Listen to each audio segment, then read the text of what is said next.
Good evening बच्चों, कैसे हो आप सभी का हमारे चैनल गुरुकुल में बहुत बहुत स्वागत है। आज की इस वीडियो में हम आपको पॉलिटी के, ज्योग्राफी के तथा कुछ विज्ञान के क्वेश्चन प्रोवाइड कराएंगे दोस्तों। यदि आप हमारे चैनल पर नए हो तो हमारे चैनल को सब्सक्राइब करो। यदि आपको वीडियो अच्छी लगे तो ज़्यादा से ज़्यादा वीडियो को शेयर करो तथा लाइक करो। चलो दोस्तों, इसी साथ हम अपना समय बर्बाद न करते हुए पहला क्वेश्चन करते हैं। तो दोस्तों, आपको बताना है भारत में कुल कितने उच्च न्यायालय हैं। तो दोस्तों, भारत देश में कुल कितने उच्च न्यायालय है दोस्तों, आपको बताना है। Option A 18, option B 25, option C 15, option D 21। तो कौन सा ऑप्शन बिल्कुल राइट होगा दोस्तों? इसमें इन चारों ऑप्शनों में से कौन सा ऑप्शन बिल्कुल राइट होगा? भारत में कुल कितने उच्च न्यायालय है दोस्तों, आपको बताना है। तो कौन कितने हो गए दोस्तों? इसमें ऑप्शन बी 25, 25 उच्च न्यायालय है। सर्वोच्च न्यायालय दिल्ली में है दोस्तों, इस बात का ध्यान रखना। सर्वोच्च न्यायालय एक होगा जो दिल्ली में है दोस्तों। चलो दोस्तों, इसी के साथ अगला क्वेश्चन करते हैं। तो ये हमारा अगला क्वेश्चन आ गया दोस्तों, आपको बताना है सर्वोच्च न्यायालय की प्रथम महिला न्यायाधीश कौन थी। दोस्तों, आपको बताना है उच्चतम न्यायालय की या सर्वोच्च न्यायालय की प्रथम महिला न्यायाधीश कौन थी। Option A Meera Fatima Bibi, option B Leela Seth, option C Tara Bhandari, option D इनमें से कोई नहीं। तो दोस्तों, आपको बताना है सर्वोच्च न्यायालय की प्रथम महिला न्यायाधीश कौन थी। तो इन चारों ऑप्शन में से कौन सा ऑप्शन बिल्कुल राइट होगा दोस्तों, आपको बताना है। तो दोस्तों, हम जानते हैं कि इसमें ऑप्शन ए बिल्कुल राइट होगा दोस्तों। मीरा फातिमा बीबी सर्वोच्च न्यायालय की प्रथम महिला न्यायाधीश थी दोस्तों। आपको इस क्वेश्चन को नोट कर लेना है दोस्तों। पॉलिटी में ये क्वेश्चन बहुत इंपॉर्टेंट है दोस्तों, आपको पूछ सकता है यशस्वी योजना में। चलो दोस्तों, अगला क्वेश्चन करते हैं। तो दोस्तों, आपको बताना है निम्नलिखित में से कौन सा सदस्य संसद का नहीं है किंतु संसद के कार्यवाहिकों में भाग ले सकता है दोस्तों। तो दोस्तों, बताना है आपको निम्न में से कौन सा सदस्य संसद का नहीं है किंतु संसद के कार्यवाहिकों में भाग ले सकता है दोस्तों। इन चारों में से कौन सा ऑप्शन बिल्कुल राइट होगा दोस्तों, आपको बताना है। ऑप्शन ए प्रधानमंत्री, ऑप्शन बी भारतीय मुख्य न्यायाधीश, ऑप्शन सी भारत का महान्यायवादी, ऑप्शन डी नियंत्रक एवं महालेखा परीक्षक। तो इन चारों में से कौन सा ऑप्शन बिल्कुल राइट होगा दोस्तों। तो वह कौन सा सदस्य है जो संसद का सदस्य नहीं है दोस्तों, फिर भी संसद की कार्यवाहिकाओं में भाग ले सकता है दोस्तों। तो कौन सा ऑप्शन बिल्कुल राइट होगा दोस्तों? तो दोस्तों, ऑप्शन सी बिल्कुल राइट होगा, महान्यायवादी। यह संसद के सभी क्रियाकलापों में, संसद में होने वाली सभी बैठकों में भाग ले सकता है तथा अपना मत भी दे सकता है, परंतु इसका मत का अमल करना यह संसद के ऊपर निर्भर करता है दोस्तों। चलो, और इसकी योग्यताएं सुप्रीम कोर्ट के जज की योग्यता को बराबर होती है दोस्तों, इस बात का भी ध्यान रखना आप। चलो दोस्तों, अगला क्वेश्चन करते हैं। तो दोस्तों, आपको बताना है राष्ट्रीय ध्वज के चक्र में कितनी तीलियां होती है। तो दोस्तों, बताइए राष्ट्रीय ध्वज के चक्र में कितनी तीलियां होती है दोस्तों। Option A 20, option B 30, option C 24, option D 25। दोस्तों, ये क्वेश्चन तो मक्खन है दोस्तों, आपको पता होगा राष्ट्रीय ध्वज की राष्ट्र सॉरी दोस्तों, तो बताओ दोस्तों कितना होती है। ये क्वेश्चन तो बहुत आसान है दोस्तों। तो दोस्तों, ऑप्शन सी बिल्कुल 24 तीलियां होती है अशोक चक्र में। चलो दोस्तों, अगला क्वेश्चन करते हैं। अगला क्वेश्चन आ गया दोस्तों हमारे लोकसभा की अवधि को आपातकाल के दौरान एक बार में कितने वर्ष तक बढ़ाया जा सकता है। तो बताइए दोस्तों, लोकसभा की अवधि को आपातकाल के दौरान एक बार में कितने समय तक बढ़ाया जा सकता है। ऑप्शन ए 1 वर्ष तक, ऑप्शन बी 6 माह तक, ऑप्शन सी 2 वर्ष तक, ऑप्शन डी अनिश्चित काल तक। तो कौन सा ऑप्शन बिल्कुल राइट होगा दोस्तों? तो दोस्तों, ऑप्शन ए बिल्कुल राइट होगा। लोकसभा की अवधि को आपातकाल के दौरान 1 वर्ष तक बढ़ाया जा सकता है दोस्तों। 6 माह का उसमें आता है दोस्तों, यदि राष्ट्रपति आपातकाल घोषित कर दे, उस समय संसद की कोई बैठक नहीं हो रही है दोस्तों, तो जब संसद की बैठक शुरू होती है जिसके 6 माह के भीतर आपातकाल को निषिद्ध घोषित कर दिया जाएगा दोस्तों। चलो दोस्तों, इसके साथ अगला क्वेश्चन करते हैं। यदि दोस्तों आपको सेशन अच्छा लगा है तो हमारे सेशन को ज़्यादा से ज़्यादा लाइक करें तथा वीडियो को ज़्यादा से ज़्यादा शेयर करें ताकि इसका लाभ सभी बच्चों को मिल सके दोस्तों। चलो दोस्तों, आपको बताना है भारत का राष्ट्रीय चिन्ह कहाँ से लिया गया है। तो भारत का राष्ट्रीय चिन्ह अशोक स्तंभ कहाँ से लिया गया है दोस्तों। तो ऑप्शन ए सारनाथ में स्थित अशोक स्तंभ से, ऑप्शन बी पटना में स्थित संग्रहालय से, ऑप्शन सी कोलकाता से, ऑप्शन डी बिहार से। तो दोस्तों, कौन सा ऑप्शन बिल्कुल राइट होगा दोस्तों? तो भारत का राष्ट्रीय चिन्ह कौन सा है दोस्तों? अशोक स्तंभ। आपको पता है भारत का राष्ट्रीय चिन्ह कौन सा है? अशोक स्तंभ। इस बात का ध्यान रखना। ये कहाँ से लिया गया? सारनाथ में स्थित अशोक स्तंभ से लिया गया है दोस्तों। दोस्तों आपको पता है सारनाथ में महात्मा बुद्ध ने पहला उपदेश दिया था, इस बात का भी ध्यान रखना दोस्तों। चलो दोस्तों इसी के साथ अगला क्वेश्चन करते हैं हम।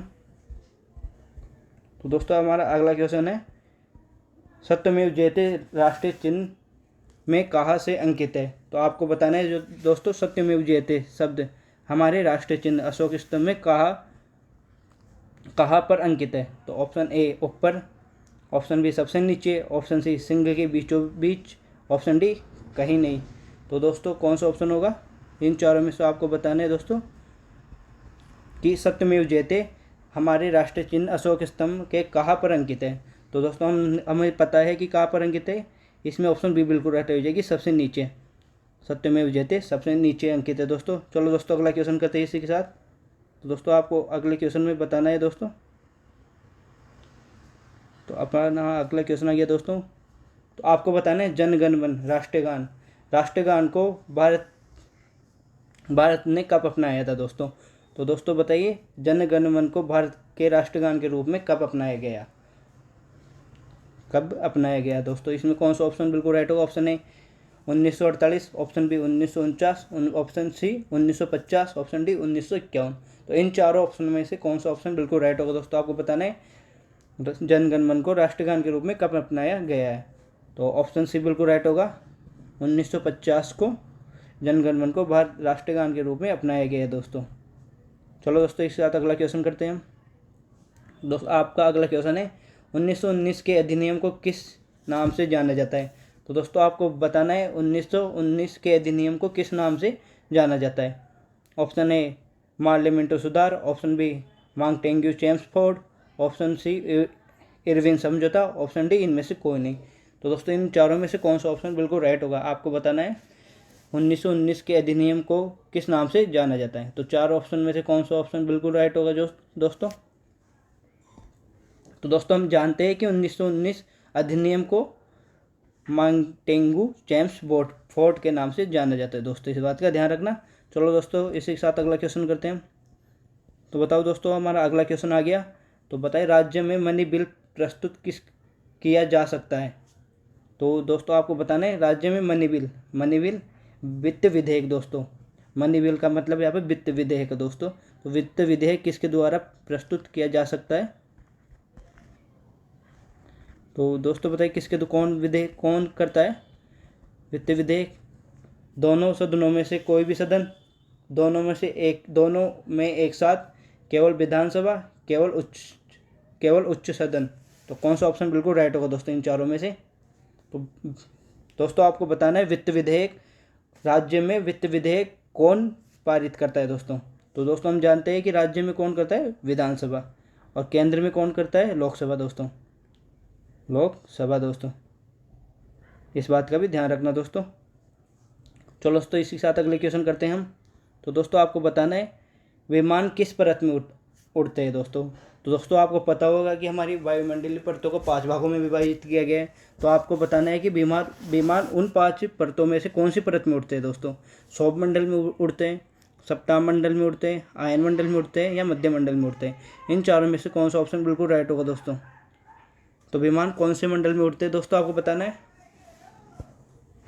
तो इसमें ऑप्शन सी बिल्कुल राइट होगा दोस्तों, आयन मंडल में विमान उड़ते हैं दोस्तों। चलो दोस्तों इसी के साथ अगला क्वेश्चन करते हैं। यदि आपको हमारा सेशन अच्छा लगा तो वीडियो को ज़्यादा से ज़्यादा लाइक करें तथा ज़्यादा से ज़्यादा बच्चों के पास शेयर करें ताकि इस वीडियो का लाभ सभी बच्चों को मिल सके दोस्तों। चलो दोस्तों आपको बताया परिस्थिति के अंतर्गत अध्ययन किया जाता है। तो परिस्थिति ने पारिस्थितिकी आएगा दोस्तों यहाँ पर। तो आपको बताना है पारिस्थितिकी के अंतर्गत किसका अध्ययन किया जाता है? ऑप्शन ए किसी देश की अर्थव्यवस्था का, पर्यावरण प्रदूषण का, सूक्ष्म जीव जंतु का, जैविक तथा अजैविक तत्वों के पारस्परिक संबंध का। तो कौन सा ऑप्शन बिल्कुल राइट होगा दोस्तों इसमें?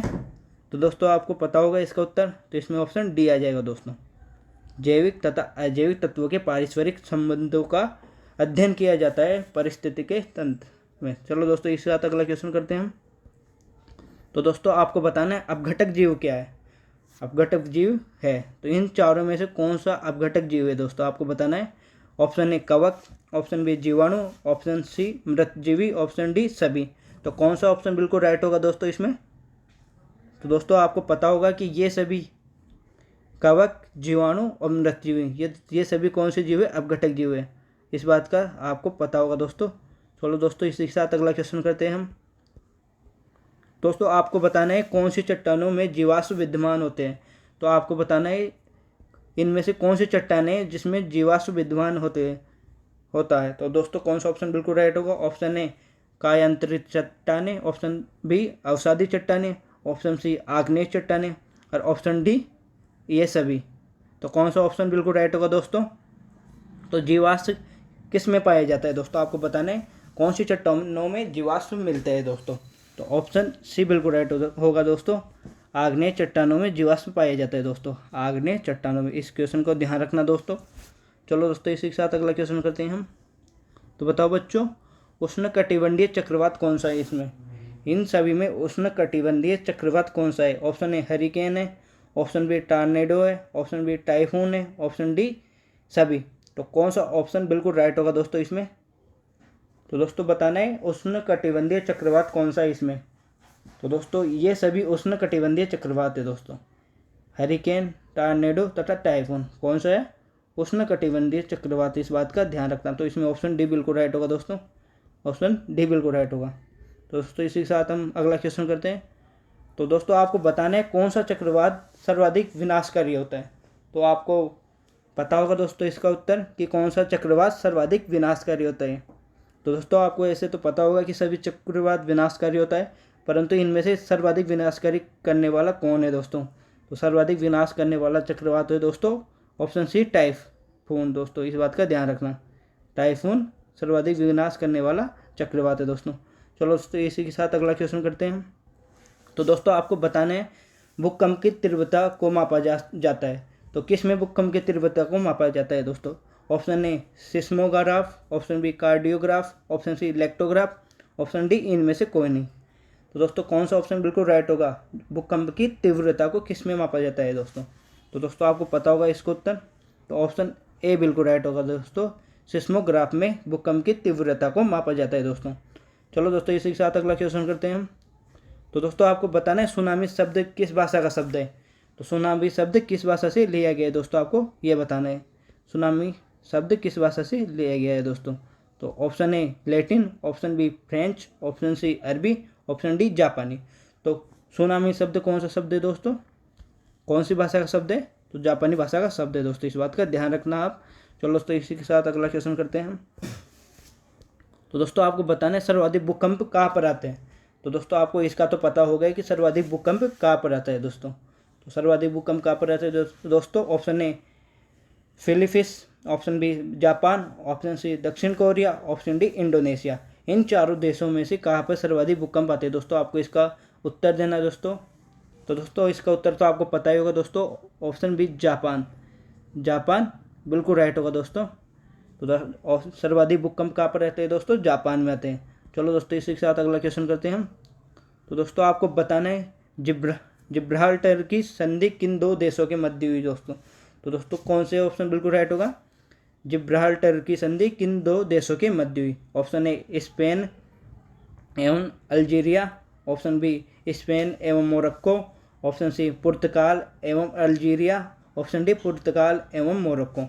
इन चारों ऑप्शन में से बताना है कि जिब्राल्टर की संधि किन के मध्य हुई दोस्तों। तो दोस्तों इसका आशा करूँगा इसका उत्तर आपको पता होगा दोस्तों। तो इसमें ऑप्शन बी बिल्कुल राइट होगा, जिब्राल्टर की संधि किसके मध्य हुई दोस्तों?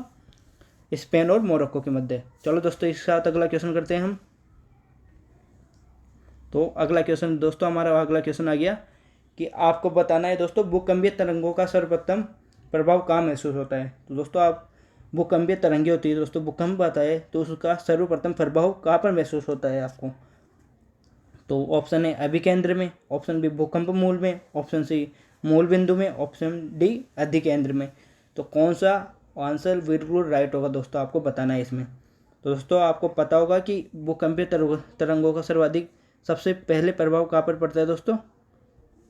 तो ऑप्शन डी बिल्कुल राइट हो जाएगा। अधिकेंद्र में भूकंपीय तरंगों का प्रभाव सर्वाधिक सबसे पहले पड़ता है दोस्तों। चलो दोस्तों इसी के साथ अगला क्वेश्चन करते हैं हम। तो हमारा अगला क्वेश्चन आ गया दोस्तों। तो दोस्तों आपको बताना है भारत में एकमात्र प्रवाल द्वीप है।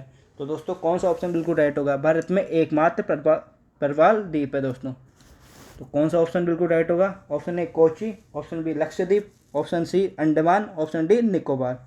तो इन चारों ऑप्शन में से कौन सा ऑप्शन बिल्कुल राइट होगा बच्चों, बताओ। दोस्तों ऑप्शन बी बिल्कुल राइट होगा दोस्तों, ऑप्शन बी बिल्कुल राइट होगा। यदि आपको हमारा सेशन अच्छा लगा तो हमारी वीडियो को ज़्यादा से ज़्यादा बच्चों के पास शेयर करें। चलो दोस्तों इसी के साथ अगला क्वेश्चन करते हैं। वीडियो को लाइक करना ना भूलें, वीडियो को लाइक कर दीजिए बच्चों। चलो दोस्तों अगला क्वेश्चन करते हैं। कौन सी भूकंपीय तरंगे अधिक विनाशकारी होती है दोस्तों? तो आपको बताना है दोस्तों कौन सी भूकंपीय तरंगे अधिक विनाशकारी होती है दोस्तों। सर्वाधिक विनाशकारी कौन सी भूकंपीय तरंगे होती है दोस्तों? तो इसका उत्तर देना है दोस्तों आपको। ऑप्शन ए एल तरंगे, ऑप्शन बी एस तरंगे, ऑप्शन सी पी तरंगे, ऑप्शन डी एच तरंगे। तो कौन सा ऑप्शन बिल्कुल राइट होगा दोस्तों? सर्वाधिक विनाशकारी तरंगे कौन सी होती है दोस्तों? तो दोस्तों आपको बताना है इसका उत्तर। ऑप्शन सी बिल्कुल राइट होगा दोस्तों, पी तरंगे सर्वाधिक विनाशकारी होती है दोस्तों। चलो दोस्तों इसी के साथ अगला क्वेश्चन करते हैं हम। तो अगले क्वेश्चन करने से पहले दोस्तों आपको बता दूं, यदि आप हमारे चैनल पे नए हैं तो हमारे चैनल को सब्सक्राइब करो, वीडियो को ज़्यादा से ज़्यादा बच्चों के पास शेयर करो ताकि इस वीडियो का लाभ सभी बच्चों को मिल सके दोस्तों। चलो दोस्तों इसी के साथ अगला क्वेश्चन करते हैं। समुद्र के तटीय क्षेत्र में उठने वाली भूकंपीय लहरों को क्या कहा जाता है? तो दोस्तों बताना है समुद्र के तटीय क्षेत्रों में उठने वाली भूकंपीय लहरों को क्या कहा जाता है? तो option A tsunami, option B भूकंप, ऑप्शन सी चक्रवात, ऑप्शन डी लहरें। तो कौन सा ऑप्शन बिल्कुल राइट होगा दोस्तों इसमें? तो दोस्तों इसका पता तो होगा दोस्तों कि कौन सा ऑप्शन बिल्कुल राइट होगा। तो दोस्तों हम जानते हैं कि समुद्र के तटीय क्षेत्रों में भूकंप के कारण जो लहरें उठती हैं उन्हें क्या कहते हैं दोस्तों? तो दोस्तों उसको कहते हैं सुनामी। आशा करूँगा कि इसका उत्तर तो आपको याद हो गए दोस्तों, सुनामी कहते हैं। चलो दोस्तों इसी के साथ अगला क्वेश्चन करते हैं हम। तो आपको बताना है सैलवान मैदान पाए जाते हैं। तो सैलवान मैदान किस क्षेत्र में पाए जाते हैं? तो अमेजन नदी के क्षेत्र में, नील नदी के क्षेत्र में, कांगो नदी के क्षेत्र में, इसमें से कोई नहीं। तो इनमें से कोई नहीं दोस्तों। तो इन चारों में से कौन सा ऑप्शन बिल्कुल राइट होगा दोस्तों कि सैलवान मैदान कहाँ पर पाए जाते हैं दोस्तों? तो इन चारों में से एक उत्तर बताना है दोस्तों आपको, कौन सा ऑप्शन बिल्कुल राइट होगा दोस्तों। तो दोस्तों आशा करूँगा इसका उत्तर आपको याद होगा दोस्तों। तो दोस्तों ऑप्शन ए बिल्कुल राइट होगा दोस्तों। सैलवान मैदान कहाँ पर पाया जाता है दोस्तों? अमेजन नदी क्षेत्र में पाया जाता है दोस्तों। चलो दोस्तों इसी के साथ हम अगला क्वेश्चन करते हैं। दोस्तों आप अपने साथ एक पेन को पेपर लेके बैठे, जो क्वेश्चन आपको नहीं आता उसको नोट करें और जो क्वेश्चन आता है उसे दोबारा लिखकर याद करें, जिससे आपको वो कंटेस्ट याद हो जाएगा दोस्तों। चलो दोस्तों इसी के साथ हम अगला क्वेश्चन करते हैं कि कपास की खेती के लिए कौन सी मिट्टी उपयुक्त रहती है दोस्तों। तो आपको बताना है कपास की खेती के लिए कौन सी मिट्टी उपयुक्त रहती है। तो दोस्तों आपको पता होगा कि कपास पठारी क्षेत्रों में ज़्यादा उगता है दोस्तों, आपको इस बात का पता होगा दोस्तों। तो दोस्तों सर्वाधिक उपयुक्त मिट्टी कौन सी होती है कपास की खेती के लिए? ऑप्शन ए काली मिट्टी, option B laterite, option C जलोढ़, ऑप्शन डी रेतीली मिट्टी। तो दोस्तों कौन सा ऑप्शन बिल्कुल राइट होगा दोस्तों इसमें? तो दोस्तों ऑप्शन ए बिल्कुल राइट होगा। कपास की खेती के लिए कौन सी? काली मिट्टी। इस बात का ध्यान रखना दोस्तों, कपास की खेती के लिए काली मिट्टी उपयुक्त होती है दोस्तों।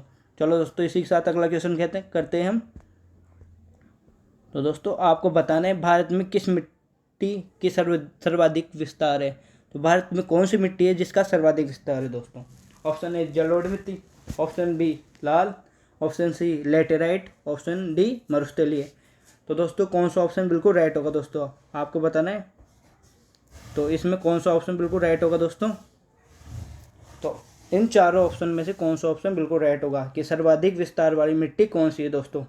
तो दोस्तों आपको पता होगा कि सर्वाधिक विस्तार वाली मिट्टी कौन सी है? जलोढ़ मिट्टी।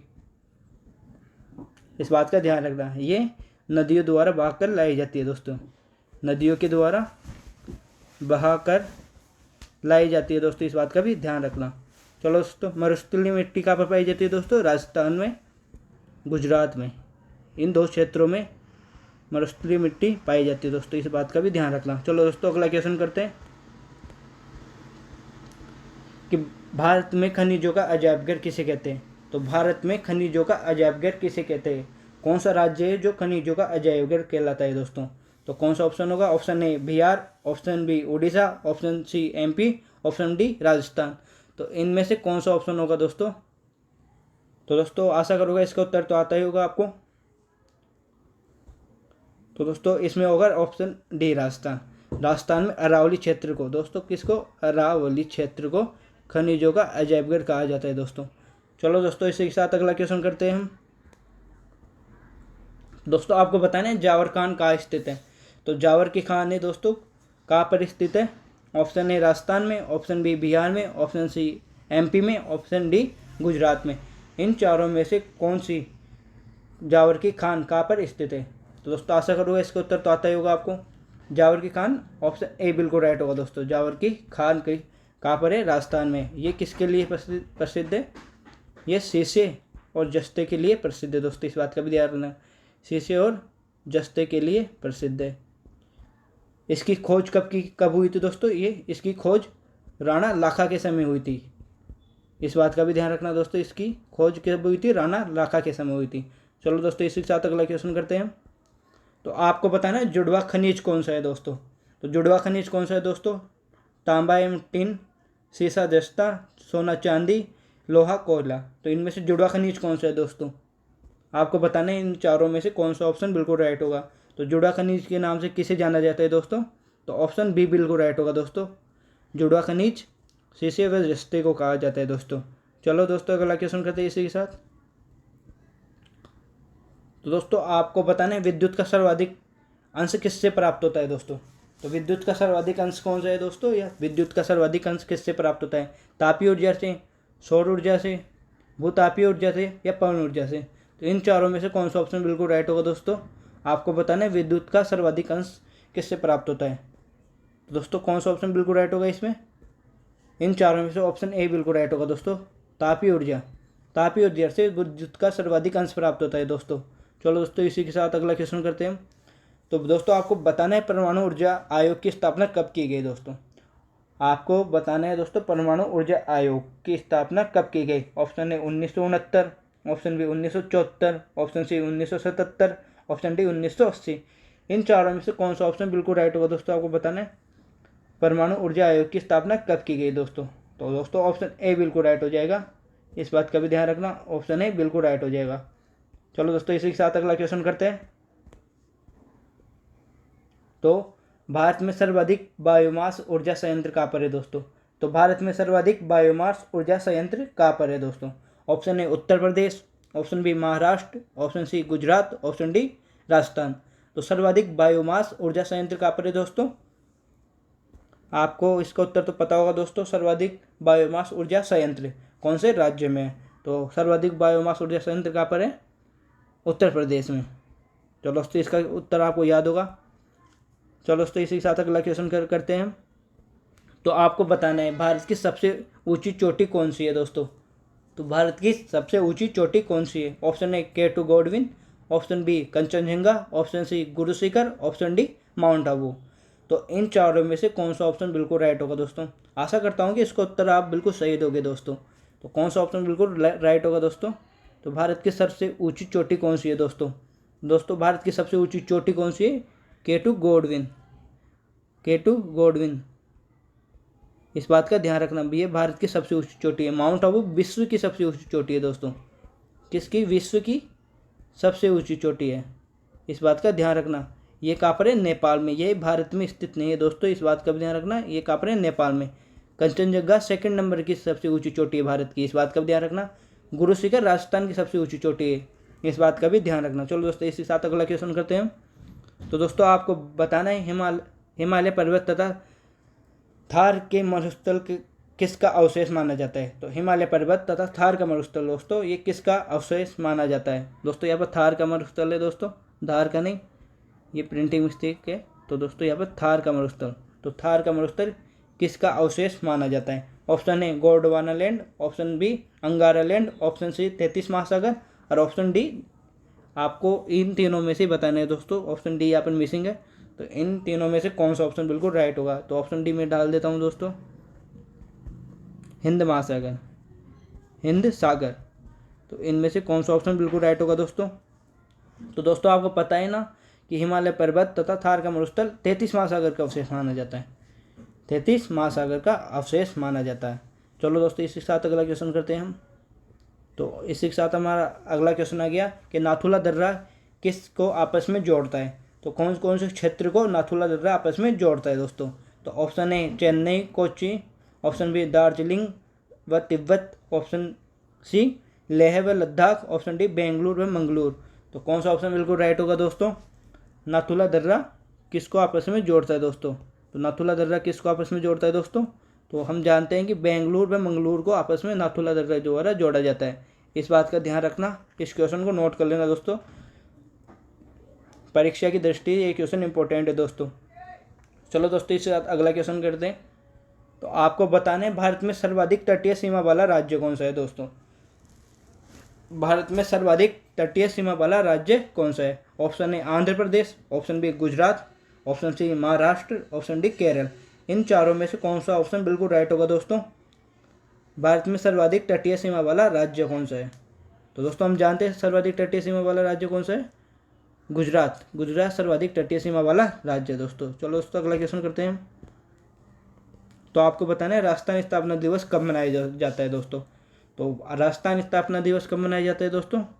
तो इन चारों में से कौन सा ऑप्शन बिल्कुल राइट होगा? तो दोस्तों ऑप्शन ए बिल्कुल राइट होगा। 30 मार्च को राजस्थान स्थापना दिवस मनाया जाता है। और राजस्थान स्थापना दिवस, सॉरी दोस्तों ये राजस्थान दिवस है। राजस्थान दिवस 30 मार्च को मनाया जाता है और राजस्थान स्थापना दिवस 1 नवंबर को मनाया जाता है। इस बात का ध्यान रखना दोस्तों। चलो दोस्तों इसी के साथ अगला क्वेश्चन करते हैं। तो आपको बताना है गागरोन दुर्ग कहाँ पर स्थित है? आपको राजस्थान में बताना है कि राजस्थान में गागरोन दुर्ग कहाँ पर स्थित है। ऑप्शन ए जयपुर में, ऑप्शन बी झालावाड़ में, ऑप्शन सी चित्तौड़गढ़ में, ऑप्शन डी उदयपुर में। इन चारों में से कौन सा ऑप्शन बिल्कुल राइट होगा दोस्तों? तो इन चारों में से कौन सा ऑप्शन बिल्कुल राइट होगा दोस्तों? आपको बताना है गागरोन दुर्ग। गागरोन दुर्ग का संबंध किससे है दोस्तों? संत पीपाजी का संबंध किससे? गागरोन दुर्ग से। इस बात का भी ध्यान रखना दोस्तों, संत पीपाजी का संबंध गागरोन दुर्ग से।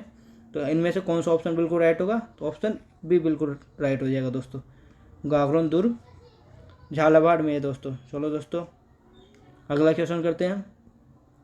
दोस्तों अगला क्वेश्चन आ गया, राम स्नेही संप्रदाय की स्थापना किसने की? तो दोस्तों कौन सा ऑप्शन बिल्कुल राइट होगा कि राम स्नेही संप्रदाय की स्थापना किसने की? तो ऑप्शन ए संत दास जी ने, ऑप्शन बी संत दरियाब जी ने, ऑप्शन सी संत हरिदास जी ने, ऑप्शन डी संत रामचरण जी ने। तो राम स्नेह संप्रदाय की स्थापना किसने की दोस्तों? आशा करोगे इसका उत्तर तो आप बिल्कुल राइट दोगे दोस्तों। तो दोस्तों इसमें ऑप्शन डी हो जाएगा, राम स्नेह संप्रदाय की स्थापना किसने की दोस्तों? संत रामचरण जी ने की। चलो दोस्तों इसी के साथ अगला क्वेश्चन करते हैं हम। तो हमारा अगला क्वेश्चन आ गया दोस्तों कि आभानेरी मंदिर कहाँ पर स्थित है दोस्तों? आभानेरी के मंदिर कहाँ पर स्थित है? आभानेरी के मंदिर कहाँ पर स्थित है? या आभानेरी की बावड़ी दोस्तों, आभानेरी की बावड़ी, ये भी क्वेश्चन पूछा जा सकता है। आभानेरी की बावड़ी तथा आभानेरी के मंदिर कहाँ पर स्थित है? ऑप्शन ए राजस्थान में बताना है दोस्तों, option A Dausa, option B Jaisalmer, option C Udaipur, option D Karauli. इनमें से कौन सा ऑप्शन बिल्कुल राइट होगा दोस्तों? तो आभानेरी के मंदिर या आभानेरी की बावड़ी कहाँ पर स्थित है? ऑप्शन ए बिल्कुल राइट होगा दोस्तों, ये राजस्थान में दौसा में स्थित है दोस्तों। इसी के साथ आभानेरी की मंदिर या बावड़ी का निर्माण किसने करवाया था? प्रतिहारों ने इनका निर्माण करवाया था दोस्तों। इस बात का भी ध्यान रखना, प्रतिहारों ने इसका निर्माण करवाया था। चलो दोस्तों इसी के साथ अगला क्वेश्चन करते हैं हम। तो आपको बताना है कि सौरमंडल का सबसे चमकीला ग्रह कौन सा है दोस्तों? तो सौरमंडल का सबसे चमकीला ग्रह कौन सा है दोस्तों? इनमें कौन सा ऑप्शन बिल्कुल राइट होगा? तो option A Shani, option B Mangal, option C Budh, option D Shukra. तो दोस्तों कौन सा ऑप्शन बिल्कुल राइट होगा? सबसे चमकीला ग्रह कौन सा है दोस्तों सौरमंडल का? तो सौरमंडल का सबसे चमकीला ग्रह दोस्तों ऑप्शन डी, शुक्र ग्रह सबसे चमकीला ग्रह है। इस बात का ध्यान रखना दोस्तों। चलो दोस्तों इसी के साथ अगला क्वेश्चन करते हैं हम। तो अगला क्वेश्चन है, पृथ्वी के सबसे निकटतम ग्रह कौन सा है? तो पृथ्वी के सबसे निकटतम ग्रह कौन सा है? ऑप्शन ए यम, ऑप्शन बी मंगल, ऑप्शन सी बुध, ऑप्शन डी वरुण। इन चारों में से कौन सा ऑप्शन होगा दोस्तों? इनमें से कौन सा ऑप्शन होगा? तो दोस्तों सबसे नज़दीक ग्रह कौन सा है पृथ्वी के?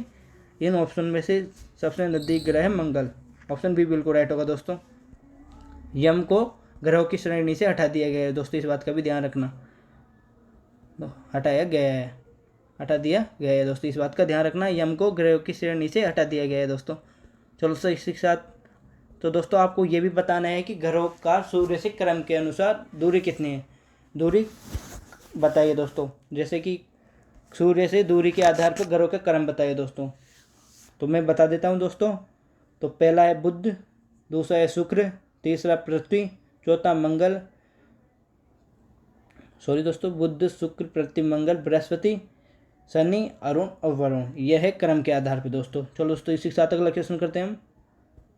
तो आपको बताना है दोस्तों, भारत का मानक समय रेखा किस स्थान से गुजरती है। तो दोस्तों भारत की मानक समय रेखा किस स्थान से गुजरती है दोस्तों, इसके ऑप्शन नीचे है दोस्तों। आपको बताना है कि भारत की मानक समय रेखा किस स्थान से गुजरती है। तो प्रयागराज, लखनऊ, कानपुर और उज्जैन, इन चारों में से ऑप्शन कौन सा होगा दोस्तों। मानक समय रेखा तो कौन से राज्य से होकर गुजरती है दोस्तों।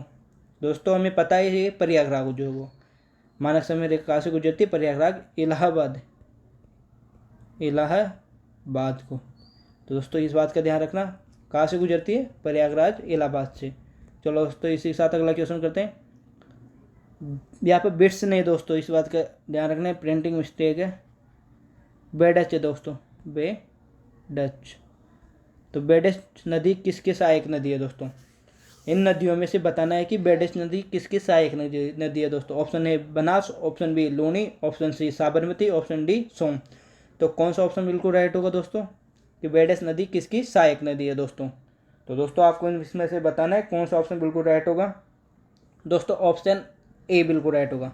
आशा करूँगा आपका ऑप्शन ए ही होगा दोस्तों इसमें, कि बनास की सहायक नदी कौन सी है, बेडच।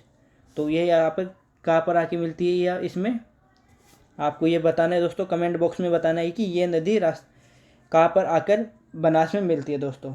तो दोस्तों इसी के साथ अगला क्वेश्चन करते हैं हम। तो सोम, तो दोस्तों आपको ये बताना है सोम किसकी सहायक नदी है। सोम माही की सहायक नदी है दोस्तों, इस बात का ध्यान रखना, सोम माही की सहायक नदी है और साबरमती लूनी की सहायक नदी है दोस्तों। चलो दोस्तों इसी के साथ अगला क्वेश्चन करते हैं, आपको बताना है दोस्तों। चलो दोस्तों हमारा सेशन समाप्त हो गया। तो आशा करूँगा कि आपको ये वीडियो ज़्यादा से ज़्यादा पसंद आई होगी दोस्तों। इसी के साथ हम अपना सेशन समाप्त करते हैं। यदि ये वीडियो आपको अच्छी लगी, आपको लगता है कि इससे आपको नॉलेज मिली है, तो आप हमारी वीडियो को ज़्यादा से ज़्यादा शेयर करें, हमारी वीडियो को लाइक करें, ताकि हमारी वीडियो सभी बच्चों तक पहुँच सके दोस्तों इसी के साथ हम आपको से अलविदा लेते हैं। तो ओके दोस्तों, आशा करूँगा कि आप सभी खुश होंगे, आप अपनी तैयारी में लगे होंगे। तो दोस्तों इसी के साथ अलविदा, गुड नाइट दोस्तों, जय श्री राम, जय हिंद, जय भारत दोस्तों। तो इसी के साथ मैं आपसे अलविदा लेता हूँ दोस्तों। चलो दोस्तों।